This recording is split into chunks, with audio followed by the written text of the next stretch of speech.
Hello viewers, good afternoon everyone. আজকে তোমাদের একটি ফ্রাই আইটেম দেখাচ্ছি। যদি কারোর বাড়িতে ছোলার ডাল বেশি হয়ে যায় তো ডালটাকে ফেলে না দিয়ে ডালটা এরমভাবে বেটে নিতে পারো তোমরা। এবার এই জিনিসটা খুব সুন্দর, মানে ভাতের সাথে ডাল দিয়ে আমরা যেমন বেসনের বড়া খাই বা বেসন দিয়ে তেলে ভাজা করি, তো সেরকমভাবেই আমি একটা জিনিস দেখাচ্ছি। বাটা ছোলার ডালটা লঙ্কা দিয়ে বেটে নিয়েছি, সামান্য খাবার সোডা দিচ্ছি, আর দিয়েছি বেসন, সামান্য বেসন দিয়ে দিচ্ছি, সামান্য কুচানো পেঁয়াজ। তোমরা কিন্তু লঙ্কা কুচি দিতে পারো। এখানে খুব বেশি উপকরণ দেব না, সামান্য কালো জিরে, সামান্য হলুদ, আর যেহেতু এটা ছোলার ডাল এখানে আমি কাঁচা লঙ্কা একটু হাফ ইঞ্চি আদা দিয়ে বেটে নিয়েছি, সামান্য লঙ্কার গুঁড়ো, আর তার সঙ্গে আমি এখানে অবশ্যই দিচ্ছি স্বাদ অনুসারে নুন। নুনটা বেশি হলে খাওয়া যাবে না, অল্প দিচ্ছি। আর এখানে আমি দিয়ে দিচ্ছি হাফ চামচ চিনি। এর সঙ্গে আমি এখানে সামান্য ধনেপাতা কুচানো অ্যাড করে দিচ্ছি। সমস্ত উপকরণ ভালোভাবে আমি মেখে নেব। একটু টাইট টাইট মাখতে হবে। আর ছোলার ডালটা কিন্তু খুব বেশি পাতলা তোমরা বেটো না, পাতলা বাটলে কিন্তু যখন ভাজতে যাব তখন কিন্তু ফেটে যাবে। তোমরা যখন ভাজতে যাবে ছোলার ডালটা কিন্তু ফেটে যাবে। ঠিক এরকম টাইট টাইট মাখতে হবে। যদি মনে হয় খুব পাতলা হয়ে গেছে তোমরা একটু বেসন অ্যাড করতে পারো। কড়াইতে কিন্তু আমি সামান্য তেল দিয়ে দিয়েছি, তেলটা গরমও হয়ে গেছে। এবার দেখতেই পাচ্ছ বড়াগুলো ঠিক এরমভাবে আমি হাতে করে চপের আকারে চেপটে নেবো, মানে চ্যাপটা চ্যাপটা করে এরমভাবে আমি দিয়ে দেবো।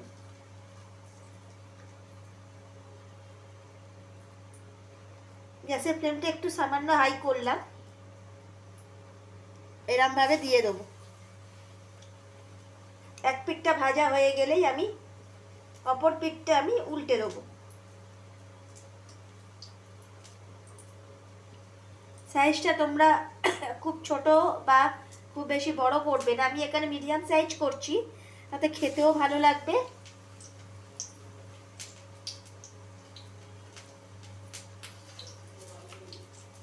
এখানে কিন্তু আমি ছোলার ডালের সাথে অন্য কোনো ডাল আমি অ্যাড করিনি, তোমরা চাইলে মটর ডালও অ্যাড করতে পারো।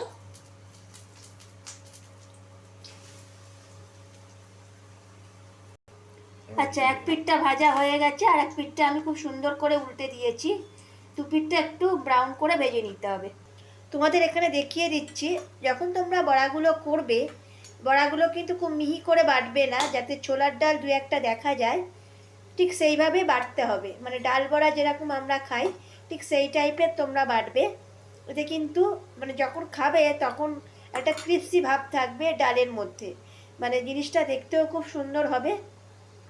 বড়াগুলো আমার ভাজা হয়ে গেছে, আমি খুব ব্রাউন করে ভাজবো না, মানে বেশি লাল করে ভাজছি না যাতে পুড়ে যেতে পারে।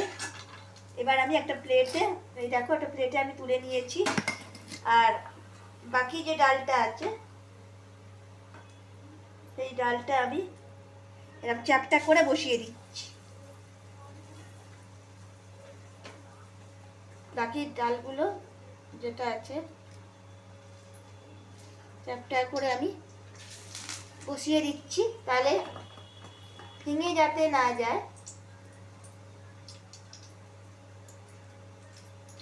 ঠিক একইভাবে আমি এই যে বসিয়ে দিলাম। এটা কিন্তু আমি রসুন দিইনি, অনেকে ডাল বড়া বা ছোলার ডালের যে বড়া তাতে রসুন দিয়ে থাকে, আমি এখানে রসুন ছাড়াই করে দেখাচ্ছি। এখানে একটা ছোট্ট আছে, আমি এটাও দিয়ে দিচ্ছি। এবার ভাজার জন্য মানে এক পিঠটা ব্রাউন হওয়া পর্যন্ত অপেক্ষা করতে হবে। আচ্ছা, এক পিঠটা ভাজা হয়ে গেছে, আমি কিন্তু অপর পিঠটা দেখতেই পাচ্ছ ভাজা হয়ে গেছে, অপর পিঠটা উল্টে দিয়েছি। এখানে কিন্তু তোমরা চালের গুঁড়ি অ্যাড করতে পারো, তো আমরা কিন্তু চালের গুঁড়ি সচরাচর অ্যাড করি না, যে কোনো তেলে ভাজা বা যে কোনো পকোড়াতে চালের গুঁড়ি দিলে মচমচে হয়, কিন্তু আমি খাবার সোডা অ্যাড করেছি, তাতেও খেতে ভালো লাগবে। সামান্য বেসন দিয়েছি, তোমরা যদি চাও বেসনের পরিমাণটা বাড়াতে পারো, যদি মনে হয় যে খুব পাতলা হয়ে গেছে। আচ্ছা, বড়াগুলো ভাজা হয়ে গেছে, আমি গ্যাসের ফ্লেমটা অফ করে একটা প্লেটে ভালোভাবে তুলে দিচ্ছি। এই যে দেখিয়ে দিচ্ছি, হয়ে গেছে আমার ছোলার ডালের বড়া। আমি যেরকমভাবে বানালাম তোমরা একই পদ্ধতিতে বানিও, বাড়ির সকলকে খাইও। অবশ্যই আমার চ্যানেলটি সাবস্ক্রাইব করতে ভুলো না। ধন্যবাদ, ভালো থেকো।